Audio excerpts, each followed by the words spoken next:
मुख्यमंत्री नीतीश कुमार ने आज हवाई सर्वेक्षण कर दरभंगा जिले के बाढ़ प्रभावित इलाकों का जायजा लिया। इसके बाद वे दरभंगा सदर प्रखंड के शीशो पश्चिमी पंचायत पहुंचे। यहां के मिडिल स्कूल मखनाही में बनाए गए बाढ़ प्रभावित परिवारों के भोजन और रहने के इंतजाम का और मेडिकल सुविधाओं का जायजा लिया। मिडिल स्कूल मखनाही के 8 कमरों में 14 बाढ़ प्रभावित परिवार के 56 लोग रह रहे हैं। यहाँ पर मुख्यमंत्री ने सभी जगहों का खुद से मुआयना किया, साथ ही बच्चों को बिस्कुट भी दिया। हालचाल जाना, करीब 10 मिनट रहने के बाद वो यहां से चले गए। हाल के दिनों में दरभंगा सबसे ज्यादा बाढ़ प्रभावित इलाका रहा है।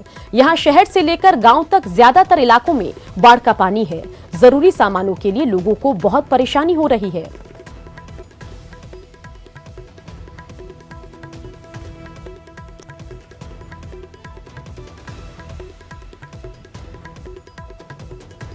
तो तस्वीरें आपको दरभंगा से दिखा रहे हैं। 2 तस्वीरें देखिए। पहली तस्वीर में जहां हवाई सर्वेक्षण कर रहे हैं मुख्यमंत्री नीतीश कुमार, वहीं दूसरी तस्वीर देखिए जहां राहत कैंप का उन्होंने जायजा लिया। खाना क्या कुछ दिया जा रहा है राहत कैंप में, ये उन्होंने देखा और इसके अलावा उन्होंने वहां मौजूद लोगों से बातचीत भी की। साथ ही जो छोटे बच्चे वहां पर मौजूद थे उनके बीच बिस्किट का वितरण भी मुख्यमंत्री नीतीश कुमार ने इस मौके पर किया।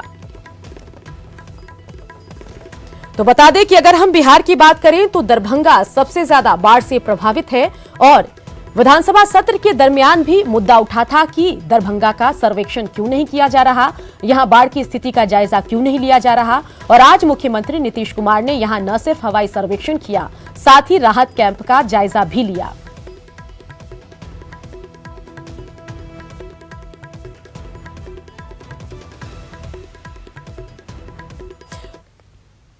तो तस्वीरें आपको दिखा रहे थे। चलिए अब बढ़ेंगे आगे, बात करेंगे खगड़िया की, जहां से दुखद खबर है। यहां कल देर शाम हुए नाव हादसे में अब तक 9 शव बरामद किए जा चुके हैं।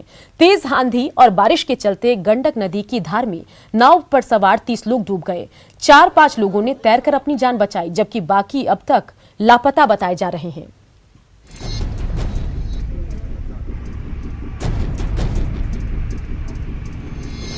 खगड़िया का मानसी थाना क्षेत्र का एकनिया दियारा और गंडक नदी किनारे वीरान सी पड़ी नाव, ये गवाह है उस दर्दनाक हादसे की जिसने कई लोगों को मौत की नींद सुला दी। मंगलवार की देर शाम नाव पर सवार होकर तकरीबन 30 लोग नदी पार कर रहे थे कि तभी अचानक तेज आंधी और बारिश से नाव का संतुलन बिगड़ने लगा और देखते ही देखते नाव नदी की तेज धार में पलट गई। 4 से 5 लोगों ने किसी तरह तैरकर अपनी जान बचाई, लेकिन बाकी लोगों का कोई पता नहीं। एसडीआरएफ के जवान लगातार शवों को नदी से बाहर निकाल रहे हैं। मरने वालों में महिलाएं और बच्चे भी शामिल हैं। वहाँ पर सर 30 आदमी था और नाव जब खुल गया तो कुछ दूर गया, आंधी आ गया, अपने आप नाव पलटी हो गया। उसमें से वही 3-4 आदमी हेल करके ऊपर हुआ, बाकी आदमी डूब गया। हादसे के बाद से जिला प्रशासन की टीम लगातार घटनास्थल पर कैंप कर रही है। खुद जिलाधिकारी हालात पर नजर बनाए हुए हैं। हालांकि स्थानीय जनप्रतिनिधि हादसे की वजह लापरवाही बताते हैं। घटना का कारण कल लगभग 6 से 6:30 बजे के बीच में काफ़ी वेदर खराब था और उसी में ही नाव डिसबैलेंस हुई और नाव पलट गई। अभी भी सर्च ऑपरेशन चल रहा है और हम लोग प्रयास कर रहे हैं कि यथासंभव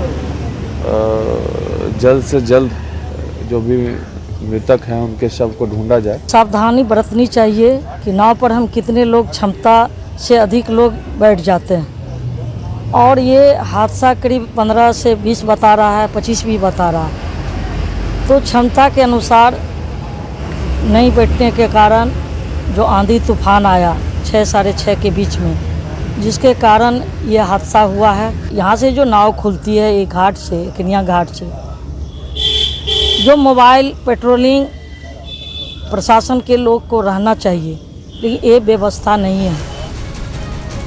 परिजनों का रो रो कर बुरा हाल है। अपनों को खोने के गम में लोग डूबे हैं, लेकिन बरसात के मौसम में जब नदियां उफान पर होती हैं, तब लोग क्यों जान जोखिम में डालकर यात्रा करते हैं, ये बड़ा सवाल है। सवाल प्रशासन से भी कि सख्ती के बावजूद नाव पर आखिर ओवरलोडिंग कैसे हो रही, बाढ़ के दौरान नदी किनारे पेट्रोलिंग क्यों नहीं की जाती और ऐसे नाव चालकों पर कार्रवाई क्यों नहीं की जाती। सवाल कई हैं, जिस पर गंभीरता नहीं दिखाई जाती और ऐसे हादसे अक्सर जानलेवा साबित होते हैं।